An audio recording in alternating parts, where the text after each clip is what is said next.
10 years old, my grandfather passed away. He wasn't only my grandpa, he was my best friend. We called him Nono. Every Sunday morning, he would bring home bagels and donuts. He was my only grandfather from the day I was born, and our lovely bond will never be broken, even now that he has a special place in my heart. My grandfather will never be forgotten.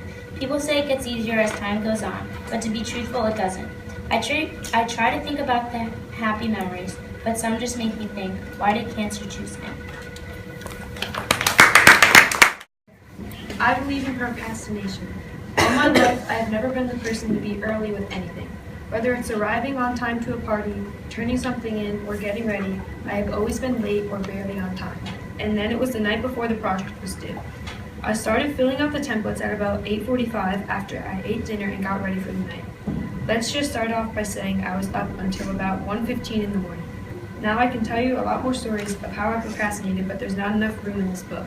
I believe in procrastination because it gives me drive to excel in the task that I have to perform. It was humorous in a stressful situation.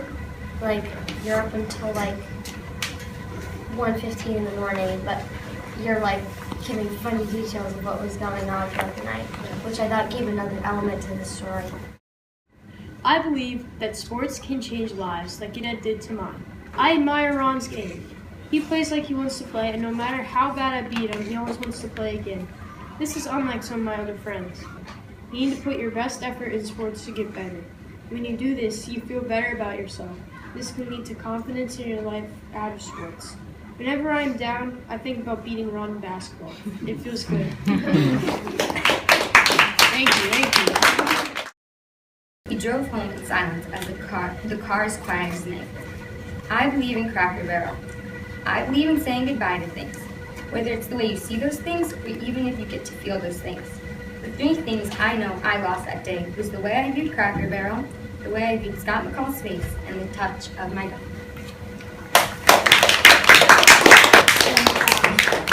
I love how you said it changed the way you viewed Scott McCall's face.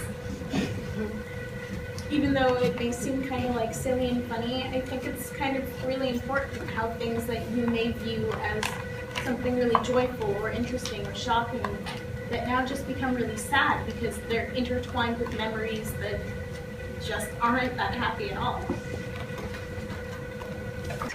I believe in Manhattan. It was inspiring, and it reiterated the fact that in Manhattan you can see anything. As the day went on, we walked by young people, old people, ethnic people, so many different groups all in one place, everyone enjoying themselves, laughing, smiling, singing, and dancing. I realized on that day that this world would be a very different place without diversity, and I would be a very different person without Manhattan. I guess you could say she had a spark so bright it could light up the darkest parts of your brain and the loneliest parts of the planet. She could smile, and it was a smile that made you feel ecstatic. Her name was Marie, a very distinct, very subtle name. But the irony of it all was that she was neither of those things. She was the type of person whose voice could be mistaken for the exhilarating sound of a piano in a pub.